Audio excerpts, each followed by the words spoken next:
Hello everyone, welcome to EduTap. So in today's 10-minute study series, we are going to discuss the topic settlement and netting.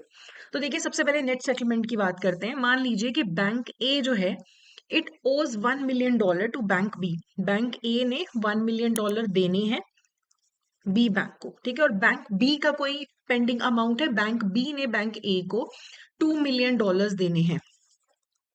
तो netting में क्या होगा, rather than के पहले वो 1 million दे फिर वो 2 मिलियन दे, नेट अमाउंट देख लो कि एक और एक तो कैंसिल हो गया ना। सिर्फ $1 million अगर बैंक बी बैंक ए को दे दे तब भी तो बात सेटल हो जाएगी।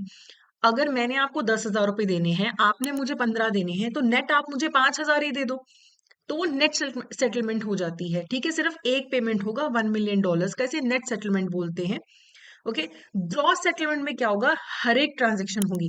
बैंक ए पहले बैंक बी को $1 million देगा और बैंक बी जो है वो बैंक ए को $2 million देगा, अलग अलग वो ट्रांजेक्शन करेंगे। यानी कि टोटल $3 million का ट्रांसफर हुआ सिस्टम में, पहले $1 million का फिर $2 million का। इसे बोलते हैं ग्रॉस सेटलमेंट। तो सेटलमेंट का मतलब होता है एक प्रोसेस है जिसके थ्रू फंड ट्रांसफर होते हैं through a central agency. Pair पे को पैसे देता है। ग्रॉस सेटलमेंट में transactions one on one basis पे होती हैं, कोई ऑफसेटिंग नहीं होता है, हर ट्रांजेक्शन इंडिविजुअली सेटल डाउन होती है। नेट सेटलमेंट जो होता है इसमें मल्टीपल ट्रांजेक्शन्स को ऑफसेट करके जो नेट अमाउंट है, नेट डिफरेंशियल है, वही ट्रांसफर किया जाता है।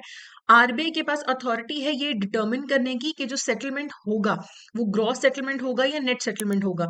तो इंडिया में जो आरटीजीएस सिस्टम है वही सिर्फ ग्रॉस सेटलमेंट पे चलता है। बाकी के सारे जो पेमेंट सिस्टम है, आईएमपीएस है और नेफ्ट है, ये सब नेटिंग पे चलते हैं। एक बार जो सेटलमेंट हो जाती है तो payment and settlement system act बोलता है कि वो पेमेंट फाइनल और इरिवोकेबल होती है। अगर कोई payment system participant insolvent declare हो जाता है, उसकी वाइंडिंग अप हो जाती है, तो जो ऑलरेडी सेटलमेंट्स हो चुकी हैं वो फाइनल और इरिवोकेबल है। जो पहले हो चुकी है उन पे कोई इफेक्ट नहीं पड़ेगा। ठीक है, एक कॉन्सेप्ट होता है सेंट्रल काउंटर पार्टी का। सेंट्रल काउंटर पार्टी एक ऐसा सिस्टम प्रोवाइडर होता है विच इंटरपोजेस बिटवीन सिस्टम पार्टिसिपेंट्स। तो दो सिस्टम पार्टिसिपेंट्स के बीच में जो होता है उसे सिस्टम प्रोवाइडर बोलते हैं। तो जो सेंट्रल काउंटर पार्टी है वो हर बायर के लिए सेलर का तौर काम करता है और हर सेलर के लिए बायर का काम करता है। नोवेशन बोलते हैं इसको, कि वो सेंटर में है। ठीक है, मान लो ए ने सेल करना है, बी ने बाय करना है। बेसिक सिंप्लीफाई ओवर सिंप्लीफाई कर रहे हैं इसको। ठीक है, सी जो है ए ने सेल करना है और बी ने बाय करना है। इनके बीच में अगर एक कोई इंटरमीडियरी है तो ए सी को सेल कर देगा, तो सी बन जाएगा बायर, और सी जो है बी को सेल कर देगा आगे। तो अब यहाँ पे सी सेलर हो जाएगा और बी बायर हो जाएगा। तो हर सेलर के लिए बायर और हर बायर के लिए सेलर सेंट्रल काउंटर पार्टी है। तो जो पेमेंट एंड सेटलमेंट सिस्टम में भी जो इंटरमीडियरी है सेंट्रल काउंटर पार्टी है, buyer to every seller and seller to every buyer है। ओके, अब इसके रिगार्डिंग एमसीक्यू कर लेते हैं। उससे पहले मैं आपको बता दूं कि आप अगर मई जो जून 2025 में आपका कैप का एग्जाम होने वाला है, आप उसके लिए अगर प्रिपेयर करना चाहते हैं तो आप हमारे मास्टर कोर्स में एनरोल कर सकते हैं, जिसमें आपको सारे सब्जेक्ट्स की रिकॉर्डेड क्लासेस मिलेंगी, एग्जाम से पहले लाइव क्लासेस में मिलेंगी, और इसके अलावा आपको नोट्स और टेस्ट सीरीज भी मिलेंगे। और अगर आपने अभी जैब क्लियर नहीं किया तो जैब के आपका कंबाइंड मास्टर कोर्स भी ले सकते हैं। प्लस आप हमारे लाइव क्रैश कोर्सेज जो हैं उनमें एनरोल करके भी प्रिपेयर कर सकते हैं। चलिए अब बात करते हैं क्वेश्चन की। Which of the following statements about settlement and netting are correct? Gross settlement involves offsetting multiple transactions between counter parties. तो ऑफ सेटिंग नहीं होती ग्रॉस सेटलमेंट में, तो हर ट्रांजेक्शन इंडिविजुअली प्रोसेस होती है, तो ये गलत है।